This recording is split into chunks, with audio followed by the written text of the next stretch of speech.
Good morning students, welcome to your BEd first year class. पिछली कक्षाओं में हम लोगों ने रमसा पढ़ा था और पहले भी हम लोग एनसीटी पढ़े हैं, फिर भी एक बार इसको रिवाइज कर दिया गया एनसीटी को, क्योंकि आपके बीएड के रिक्वायरमेंट के हिसाब से राष्ट्रीय अध्यापक शिक्षा परिषद के जानना बहुत ही जरूरी है। इसका पूरा फुल फॉर्म है national council of teacher education, या कई जगह लिखा जाता है national council for teacher education. That means राष्ट्रीय अध्यापक शिक्षा परिषद। इसी के द्वारा आपके जो भी मान्य नॉर्म्स बने हुए हैं कि बीएड के, उसको चर्चा करते हैं। भारत सरकार के शिक्षा मंत्रालय द्वारा 1973 में राष्ट्रीय अध्यापक शिक्षा परिषद की स्थापना की गई, जिसे एनसीटी के नाम से जाना जाता है। इस परिषद के द्वारा अध्यापक शिक्षा से संबंधित सभी प्रकार की समस्याओं के बारे में केंद्र सरकार तथा राज्य सरकार को परामर्श प्रदान किया जाता है और योजनाओं की समीक्षा कर तथा मूल्यांकन भी करेगी, जिससे कि अध्यापक शिक्षा का स्तर ऊपर उठ सके या ऊंचा उठा सके या इसे बढ़ा सकते हैं। इस परिषद को पूर्ण स्वायत्त प्राप्त है, यानी एक तरह से ऑटोनोमस है, स्वतंत्रता प्राप्त है, परंतु इसको केंद्र द्वारा आर्थिक सहायता प्रदान की जाती है। राज्यों को अध्यापक शिक्षा के विकास हेतु अनुदान देने का अधिकार प्राप्त है। इस परिषद की संस्तुतियां पर भी उपलब्ध केंद्रीय साधनों के आर्थिक सहायता दी जाती है।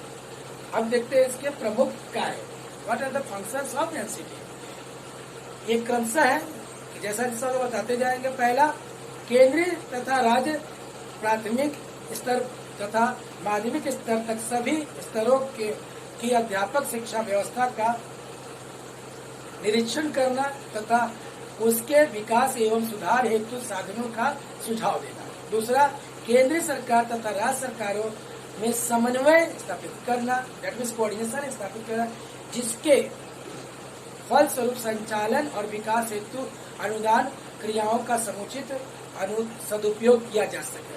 तीसरा, केंद्र सरकार के समक्ष अध्यापक शिक्षा के विकास हेतु योजनाओं को प्रस्तुत करना। चौथा, पाठ्यक्रम, स्टाफ, संसाधन, साधनों, सुविधाओं के संदर्भ में राष्ट्रीय स्तर पर निर्धारण करना। अंतर्राज्यीय स्तरों के लिए निरीक्षण करना, मूल्यांकन करना तथा नए विकास एवं प्रसार का अवलोकन करना। अगला, अध्यापक शिक्षा के स्तर को विकसित करते हुए एक टीम द्वारा अनुदान की व्यवस्था करना।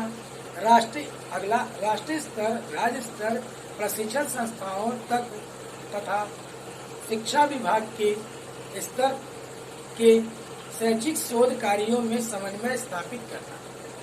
अगला, सेवारत अध्यापक शिक्षा हेतु योजनाएं तैयार करना तथा अंतर्राज्यीय स्तर पर उनका संपादन करना। अगला, समय समय पर राज्य परिषद से विचार विमर्श करना। अगला, अध्यापक शिक्षा के क्षेत्र में अंतर्राष्ट्रीय संपर्क बनाए रखना। अब इसके परिषद के शैक्षणिक कार्यक्रम क्या होते हैं, इसको देखते हैं, जिसमें आप भी आते हैं। पहला, बीएड पत्राचार पाठ्यक्रम के संचालन पर रोक। बीएड का स्तर निश्चित रूप से गिरता जा रहा है, जैसा आप लोग देख रहे हैं। केंद्रीय शिक्षा मंत्री श्री माली ने केंद्रीय सरकार को 31 अगस्त 1981 को बीएड पत्राचार के बंद करने के लिए एक प्रतिवेदन तैयार किया, क्योंकि पत्राचार के माध्यम से उनका जो होता था यूनिवर्सल डेवलपमेंट नहीं होता था। अभी कैसे वो बैठे बैठे डिग्री ले लेते थे और उनका जो आप कह सकते हैं अनुभव जो था, एक्सपीरियंस, वो लोग गेन नहीं कर पाते थे। प्रैक्टिकल नॉलेज नहीं होता था, थियोरिटिकल नॉलेज तो चल जाते थे। अगला, व्यवसाय आचरण संहिता। अब जो कोड ऑफ प्रोफेशनल इथिक्स बना है, उसके हिसाब से नई शिक्षा नीति 1986 के अंतर्गत अध्यापकों के लिए आचरण संहिता विकास हेतु कार्यशाला की व्यवस्था की गई। राष्ट्रीय सम्मेलन में आचार संहिता पर विचार विमर्श हुआ तथा इस परिषद ने भी गंभीरता से विचार किया गया। इसके लिए एक नियम बनाया गया कि जिसके तहत इसको काउंटिंग किया जाए या इसकी मानक में रखा जाए। अगला, अध्यापक शिक्षा के पाठ्यक्रम की रूपरेखा। राष्ट्रीय शिक्षा नीति 1986 में अध्यापक शिक्षा के पाठ्यक्रम की पुनर्रचना हुई, पूर्ण रूप से उसको बदला गया। और इस परिषद ने सन 1976 में अध्यापक शिक्षा के लिए पाठ्यक्रम की रूपरेखा जो तैयार की थी, इसमें पाठ्यक्रम की रूपरेखा के लिए एक अप्रोच पेपर या कह सकते हैं एक अलग से सुधार हेतु यानी पेपर प्रस्तुत किया गया। अगला, अध्यापकों की सामाजिक तथा व्यवसायिक भूमिका। अध्यापकों की भूमिका मद्रास में सन 1987 में एक कार्यशाला की व्यवस्था की गई। इस प्रकरण पर कमिश्नर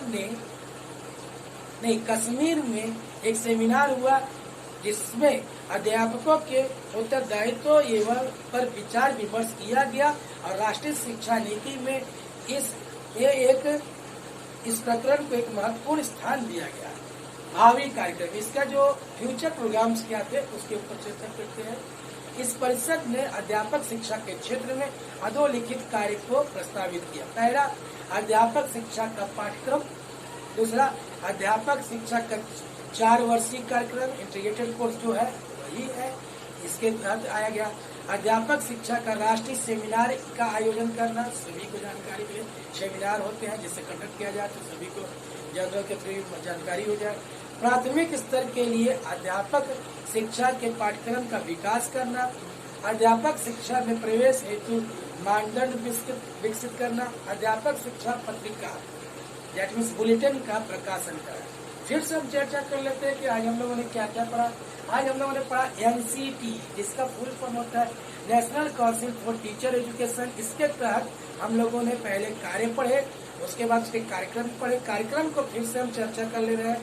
बीएड पत्राचार पाठ्यक्रम का संचालन पर रोक, जो यानी कि बैठे बैठे डिग्री होती तो उस पर रोक लग गया, यानी हम इसको प्राइवेट या पत्राचार से डिस्टेंस एजुकेशन से नहीं किया। दूसरा, व्यवसाय आचरण संहिता का निर्माण हुआ कि यानी कोड होना चाहिए जिसके तहत आपकी यानी आपके मानदंड को आपके मापदंड में रखा जाए। तीसरा, पाठ्यक्रम की एक रूपरेखा तैयार की। इस पाठ्यक्रम को पूरे इंडिया में एक समान पाठ्यक्रम अध्यापक शिक्षा का कोई हो सकता है, पेपर फर्स्ट है, किसी का पेपर सेकेंड हो सकता है, और लास्ट होता है जो कि फ्यूचर्स में है कि यानी पत्रिकाओं का प्रकाशन। धन्यवाद।